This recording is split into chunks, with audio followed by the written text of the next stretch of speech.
Hey guys, it's Trey. Today I'll be talking about what I think the top 10 coasters by Dinn Corporation are.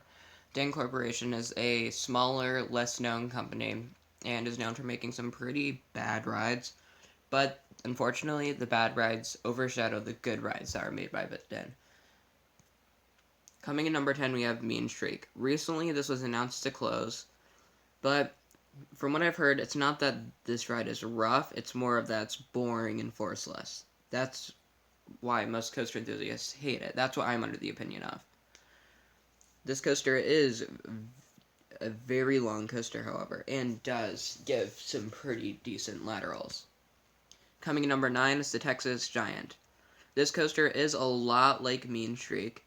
Like, a lot like Mean Streak. Watch a POV and it looks like they're almost mirror images.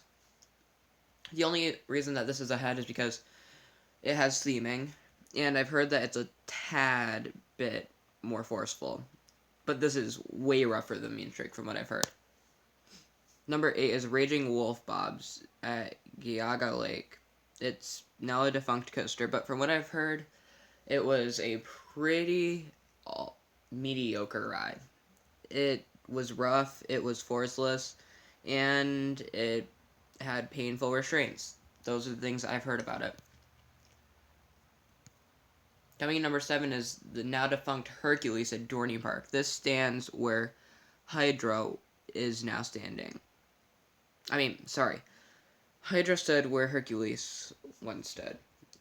Hence the name Hydra, the revenge, because Hercules fought Hydra in Greek mythology, but Hydra came back and is getting revenge on Hercules. Coming number 6 is Georgia Cyclone. This I've heard is the worst out of all of the Coney Island Cyclone clones. This one I've heard is the roughest and the most forceless out of them all. Also the most ugliest. Coming in number 5 is Timberwolf at Worlds of Fun. I've heard that this is a very underrated coaster.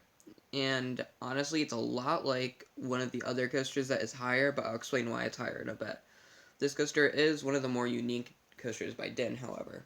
This coaster has an airtime layout compared to most of the others that have twister layouts with airtime, with a little bit of airtime thrown in. Coming in number 4 is Wolverine Wildcat. This is not talked about enough, just like the other coaster. This coaster has pretty good airtime and has a very classic feel to it. Coming in number 3 is Predator, the only coaster I've been on manufactured by Dinn, and I love this coaster.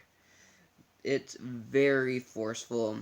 It gives very good rides. Yes, it is rough, and I'm expecting it to be rough since the Millennium Flyers are now gone. But when I rode it with the Millennium Flyers, it was heaven. It felt like an Intamin prefab. It was so smooth. But those are gone, and the old PTC trains are back, so that's unfortunate. You can tell that this coaster is more about the airtime, but has a twister-ish element to it. As you can see on the airtime hill that you can see after that turnaround and the turnaround. Coming in number 2 is Wild One. This is the best airtime coaster that Dinn has made, I've heard. This coaster gives the best floater and a little bit of ejector. This also has very good laterals from what I know. It has a bunch of double downs. I mean, look at this. This is a pretty screwed up coaster. It has double downs, double ups. It just has airtime wherever airtime could be found. And some argue this to be the best, but I put Thunder Run as number 1. The reason for this? Well, it was retracked by, I believe, GCI recently, so that makes it up there pretty high.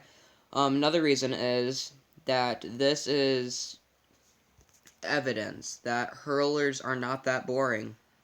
This has pretty much the same layout as the hurlers do, but this one is a little bit better. This coaster also is at Kentucky Kingdom, where there's only 4 coasters, so maybe that makes it seem so much better. But let me know what you think the top 10 coasters by Dinn are, and I'll see you guys next time. Oh, remember to like, subscribe, comment, and watch our videos. Thanks.